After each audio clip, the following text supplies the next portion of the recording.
At first glance, it would seem that positive thinking and attention deficit disorder have nothing to do with one another. But many of us with ADD develop negative thinking patterns. Because we become frustrated by our challenges and frequent feelings of being overwhelmed. This negative outlook then makes it even harder for us to manage those challenges and move forward. If you would like to learn more, please click the description below and subscribe.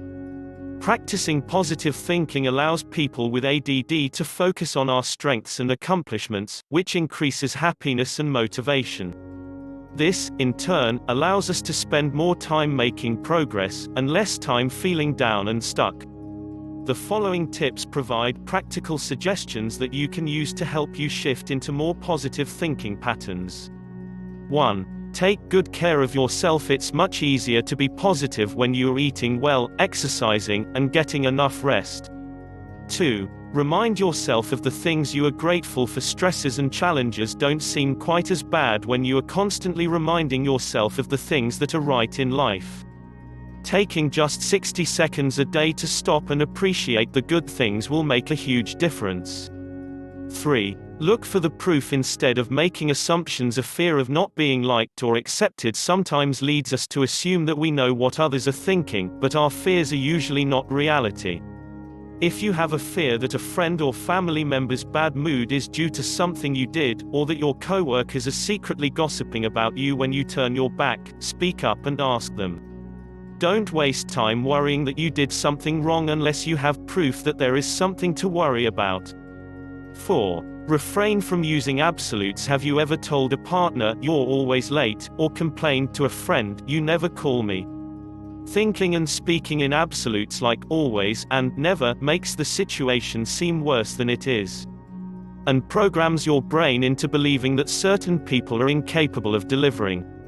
5. Detach from negative thoughts. Your thoughts can't hold any power over you if you don't judge them. If you notice yourself having a negative thought, detach from it, witness it, and don't follow it. 6. Squash the ants. In his book, Change Your Brain, Change Your Life, by Dr. Daniel Amen, talks about ants, or automatic negative thoughts.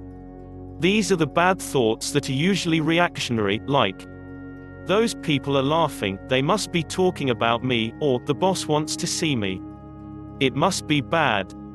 When you notice these thoughts, realize that they are nothing more than ants and squash them.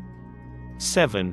Practice loving, touching and squeezing your friends and family. You don't have to be an expert to know the benefits of a good hug. Positive physical contact with friends, loved ones, and even pets, is an instant pick-me-up. One research study on this subject had a waitress touch some of her customers on the arm as she handed them their checks. She received higher tips from these customers than from the ones she didn't touch. 8. Increase your social activity. By increasing social activity, you decrease loneliness. Surround yourself with healthy, happy people, and the positive energy will affect you in a positive way. 9. Volunteer for an organization, or help another person. Everyone feels good after helping. You can volunteer your time, your money, or your resources. The more positive energy you put out into the world, the more you will receive in return. 10. Use pattern interrupts to combat rumination. If you find yourself ruminating, a great way to stop it is to interrupt the pattern and force yourself to do something completely different. Rumination is like hyper-focus on something negative. It's never productive, because it's not rational or solution-oriented, it's just excessive worry. Try changing your physical environment, go for a walk or sit outside. You could also call a friend, pick up a book, or turn on some music. When it comes to the corporate world, protocol is pretty much the religion. To know the things needed to do are the basics of productivity, but interaction and having a steady mind makes up the entire thing to true productivity. There are those who seem to work well even under pressure, but they're uncommon ones, and we are human and imperfect. To get these little things like stress under our skins won't solve our problems. Sometimes it takes a bit of courage to admit that we're turning to be workaholics than tell ourselves that we're not doing our best. If you have liked the video, please hit the like and subscribe button down below.